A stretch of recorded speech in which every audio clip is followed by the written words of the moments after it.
All right, you guys. Um, Give me a shout out if you can hear me because I want to make sure that everything is working well.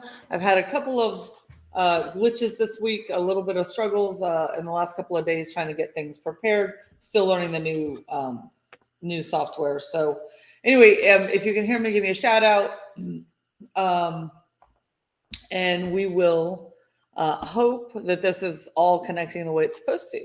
Today, I really wanted to talk about a topic that's super important to me. It's something that I say all the time. I'm like, I'm always talking about how important it is to play with your dogs and to have play in your obedience. And I wanted to just spend a little bit of time to talk about why. And I did a little PowerPoint, and it's really long, so I'm going to really try to shorten that up a little bit. Okay, but let's talk about the importance of play. And so, first thing we need to understand is what are the benefits of play. And I'm not really, when I talk about play, I'm not really talking about going out and throwing the ball for 20 minutes. I mean, it's great, like, right, there's nothing wrong with that. If you're going out and throwing your ball for 20 minutes, there are definitely benefits to that. It's just not quite the benefits that I'm talking about tonight. I'm also not talking about the fact that when you use play as obedience, as reinforcers, that like mixes things up for your dogs. I am actually touching on that a little bit, but it's not just the idea like, hey, he really likes this, so I use this. That is very important, and it does play a part, but it's not the main thing that I want to talk about tonight. And I'm also not talking about enrichment toys, but I love enrichment toys; those are great. I'm really talking about personal play with you and your dog. Hang on here, find my slide. And so, I forgot about this. I cannot, hang on, I'm going to flip. All right. I am talking about the benefits that dogs get when they play. So I want you to think about when you see dogs. And I guess this is probably on my mind a little bit because I get to see it right now every day. I don't think I've shown him to you guys yet, but my rescue has a little Malinois we took in, a little puppy Malinois. And oh my God, the play, woof, he's a lot. He's a super cool dog. But I am actually using something I don't typically do. I'm using my other dogs to teach him how to play appropriately because he's a little bit, he brings some challenges to us. Um, but when we talk about play, if you watch this Malinois, he's so clingy to me. So I'm giving him play with other dogs. Kenna's taught him. Ori's teaching him. Maisie's teaching him. He'll meet Moxie soon. He'll meet Gemini soon, but he hasn't met those yet. I'm introducing them all like one at a time. And when you're talking about play, if you watch dogs play with each other, you see them get in higher and higher arousal. They're biting and chasing and bumping, and they all have different play styles. But when that happens, there's an endorphin release, right? Do you know what I mean? You know what I'm talking about when I talk about endorphins? Endorphins are super important to understand because they are a factor in our training of dogs, right? So endorphins, the technical book. Thank you to Chat AI. I'm a little bit in love with that site. Endorphins are natural pain relievers and mood enhancers, and they're produced by the body, right? So when we have high arousal states, such as physical activity or excitement, then the endorphin release can occur. And that brings about feelings of pleasure and happiness, right? Um, and it reduces feelings of pain or stress. And all that to say that it feels good, right? It feels good to the dogs to play like this. And in dogs, those high arousal states can be caused by the activities such as playing, exercises, training, and it creates an endorphin release and it creates a positive feedback loop, right? The endorphin makes the dogs more excited and interested, and they get more endorphins, and we go more and more and more and more and more. So if all of that is happening with your dog and other dogs, that's great. It's not wrong for sure. And I don't want to say it's wrong because it's not wrong. There are some problems that come with it. Um, but it's really important that that happens with you because if it only happens with the other dogs and then we are like, be calm, be chill, um, Don't do this, don't do that. We're the grind, right? We're the grind. And I don't want to be the grind. I want to be stronger. I want to have a good relationship with my dogs. I want my dogs to know that I can create those endorphins with them too. That he can experience those things that he experiences with the other dogs. He can experience those with me. And I can maximize our relationship by being a source of fun as well as the grind. And it is definitely strengthening of the bonds, but it also will help us out in a lot of our obedience. So I'm like, but wait, there's more. The biggest part of play is that for me, once I've established play, and I'll talk about it a little bit later, I'll touch on it, but you can't just like play with your dog and bring it into obedience, or we end up in more conflict, right? Because it doesn't go well. And maybe my dog doesn't out, and then I get frustrated. I'm going to ask my dog to sit, and he does a great sit. So I pay him with the toy, and then he won't out the toy. So then I'm like, well, now what do I do? Then we get in a conflict over the toy. And so that's not helpful. So we have to have some rules on the toy before we can put it into our obedience. But we can absolutely, once we've done that, we can start putting it into our obedience. And that for me is where magic happens, right?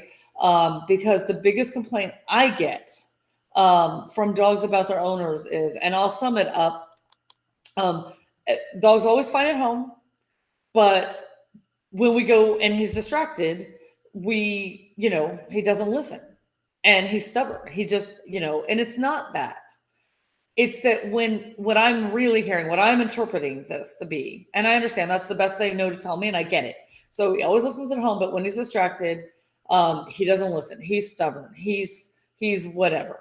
What I hear is dog listens fine at home. I accept that. That's pretty normal. Most people can get their dogs doing what they need to do at home. But when he's under arousal, because distractions raise the arousal levels, he doesn't listen. And so often that's interpreted as stubbornness, but it's not. And then we try to correct it. And it's a dog who doesn't understand. He doesn't understand because he's contextual. He's a dog. He's self-rewarded in these high arousal situations. And nobody's shown them that they should have listened to them in the first place. They don't know. They haven't developed their impulse control. And that is what we do here a lot. We do a ton of impulse control for dogs under high arousal, because that is 90% of the problem that everybody seems to have. And so when I'm coaching somebody, I'm always talking like, okay, we're going to teach in low environments. If you've done any lessons with me, I preach this, that we teach in low, quiet spaces. We don't take a 10-year-old to a River Cats game and teach them algebra there, right? Like we just don't do that. So we can't expect our dogs to do that. So when I'm teaching my dog, I'm certainly not in a state of high arousal for the most part. Okay. So, but when we've developed the rules, I don't think I can do that. I'm going to try. Oh, you know what? I'm going to do this. There we go. When we've developed the rules with our dogs, when we've had some understanding in our play with our toy, that we can have our dog drop it when I ask him to drop it, that they can play cleanly with me. I know how to move my body so I'm not playing hard and then my dog accidentally bites my hand or something, right? There's actually some tricks to that. And I will do a follow-up segment on how to play and how to develop play with our dogs. But today I just want everybody to understand how important it is.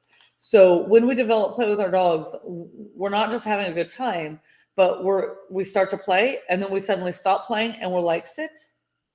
And then they do it. And we say yes, and then we pay again. And then we'd ask them again, sit, yes, pay, right? Same thing with down, yes, pay, down, yes, and then we play some more. And what we're doing is we're teaching our dogs to listen to us. I'm going to move this around a little bit so I can see this better. We're teaching our dogs to listen to us when they're in those higher states of arousal. So this is why, like, I have no issues worrying about whether or not my dog's going to chase a cat or not. I mean, my young dogs, I that's a definite concern. But once I've got my dog trained, I'm not worried about it. I could be running with my dog. My dog can be off leash. I mean, assuming that's legal and all that. But I could be out running with my dog, and I can see a cat, and I don't care. It doesn't bother me because why? I've worked so much with my dogs in high arousal obedience that he understands that I'm going to offer a higher value to him and that listening to me in high arousal states gets him what he wants. He also understands ultimately we teach him that there are some consequences to not listening, but 90% of it is teaching him that play with me will happen and he needs to come and work with me and listen to me, and listening to me creates play with me, and play with me to him means all those endorphins are coming and he really wants to do that. And so he is a safer dog for being able to listen. So let's talk a little bit about how we develop that. Okay. You can't start at the highest arousal state. So in other words, you can't go out there and play for 20 minutes or 10 minutes with your dog at max speed and then think that you're going to be like, sit, and he's going to listen. Like, it's not going to happen. It's just not. So I'm going to go out there and I'm going to make a little play. I'm going to be like, hey, we're playing, buddy. We're not doing obedience. We're playing. And then he plays a little bit and then I'm going to stop. I'm going to stop my play. I'm going to make myself neutral. I'm going to be like, sit. And if he doesn't sit right away, I'm going to help him a little bit. I'm going to use whatever you use, right? For me, it might be a little food. It might be a physical cue. It might be a little leash pressure. Whatever you use, I'm not going to correct him for not sitting. I'm still trying to teach my dog, and I have to teach him how we conduct ourselves in high arousal before I can think about punishing him for it. And unfortunately, most people go to that punish phase, and it's not super successful. So we want to let them gain a little bit of arousal. On a scale of 1 to 10, you want to get them to a 2, not a 10, a 2. And then you make a little play, and then you make a little obedience, and then you work to a 3 and then a 4. And that's going to be different for everybody. So I can't tell you what is going to make your dog's arousal go. That's entirely potentially up to you guys. You know what makes your dogs more highly aroused. But if you're using play, then that means you can control it. And that's the difference between trying to teach your dog high arousal obedience just off of, oh, hey, look, we found a cat, let's try it now, right? Or whatever. We want to make sure that we're controlling that arousal level with our play. And it takes time, but it certainly builds amazing obedience. But what if, see if I've got this right. Yeah. What if your dog, what if he's not into his toys? Does that mean this is not relevant to you? No, it does not. Because it's okay. If your dog likes pizza, right? See my little pizza. If your dog likes pizza better, that's cool. I use meatballs. I often have a young dog who play is not developed yet. And so I take meatballs because you know what? They roll and they're fun. And I can make movements with my hands that draw them. I can still make play with my dogs. And I'm talking about toy and I'm talking about food, but those are means for you to learn how to play with your dog. And ultimately, I want you to be able to play with your dog whether you have toy or food, because I can just go run around on the field with my dog and create that same high arousal state between us because we've worked really, really hard at it. And in fact, if you're ever around and you ask me, you know, if I have a young dog in this spot, Ori is a good example of a dog who's in this spot right now. He's a dog where, yep, I could do far more obedience with him than I do. But the play isn't where I want it yet. So all of my focus is in developing the play. And I know that the obedience will come very quickly once I have the play where I want it. So it's very, very important to me. And I use meatballs with him because they roll. I can toss them. They roll. He likes to chase it. He has a lot of fun doing it. And we can make food fun also. And I just talked about this. Really, it's, yes, I use toys. Yes, I use food. Yes, I use those things. But my ultimate goal is that even if I have none of those things, my dog understands that he and I can play. So one of the things I do is I get them to chase me and don't bite. And I have herding dogs, so that's kind of hard sometimes. Sometimes we make mistakes when we're young. The little Malinois rescue that I'm training up right now, that's a really hard one for him because he wants to bite every time. So we don't do much chasing yet. Right now we're learning to be calm. The play will be there with him. but we run together. I may toss a toy, I may toss a meatball. I'm running around the field too. We're just move together, moving together, and then I'll stop and I'll just hang out and I'll just let all those endorphins run for him, for me, for everybody. And I really make a point to use really strong facial expressions. Like if you ever watch me, especially when I don't have toys and stuff, I've taught my dogs with the toys, hey, I'm really happy with you right before we play, or not quite right. I'm not stern, but I'm not expressing that approval. So my dogs know how to watch my face and read if they're making me real happy or not. And so they cue off of that. So when you go, I want you guys to just go out and play this week. Just if you've not played with your dog before, just start getting them to chase you for some treats. That's fine. Because like play hide and seek in the house. Start run into another room and let them chase you into the room, and then give them a meatball and toss the meatball. Even don't make them take it out of your hand, just toss it. And run to the next room and then toss it. And run to the next room and then toss it. And let them keep figuring out that if they chase you and they follow you, cool things are happening, and cool things are happening inside them too. Okay. If your dog does like toys, make sure that you understand the rules of the toys. It's more important with the toys than with the food, because the food they get to eat, right? They just get to eat it. There's no leave it or drop it or anything like that. But if you're using toys, you need to make sure they know how to drop the toy on command. And that yes means that they can get it. That's the other thing, is sometimes people like, okay, they've taught to drop it, but then they say, yes, and the dog just stares at them or waits for the food. And you're like, okay, you need to know that when you say yes, you're released, you can get the toy, and that signals flight can go again.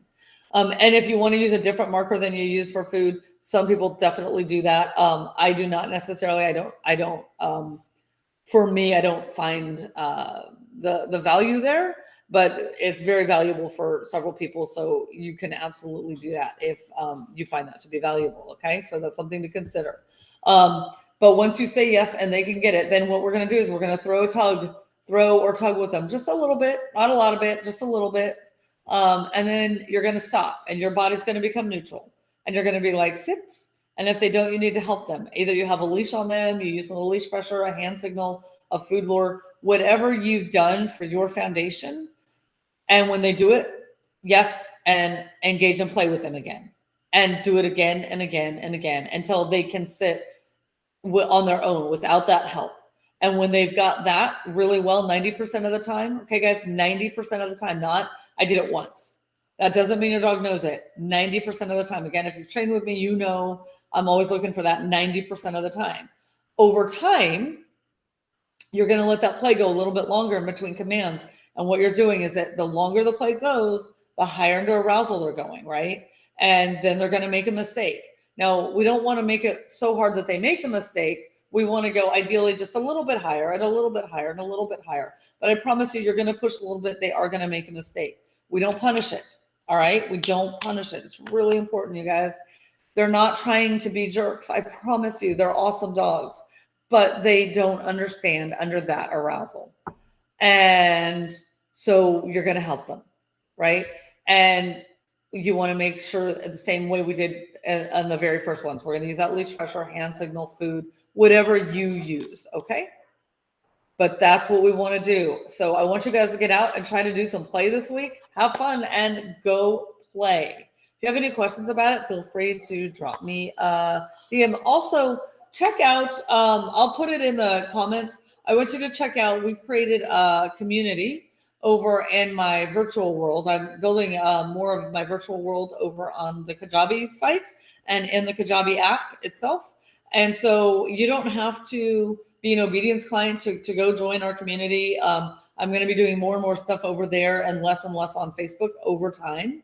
I'll still be here. You'll still find me on Facebook, but I am enjoying that format over there. It's pretty cool. So I'll put a link to it and to join the community if you want to, and come check it out. And also, if you didn't know, we have a free course we're doing right now.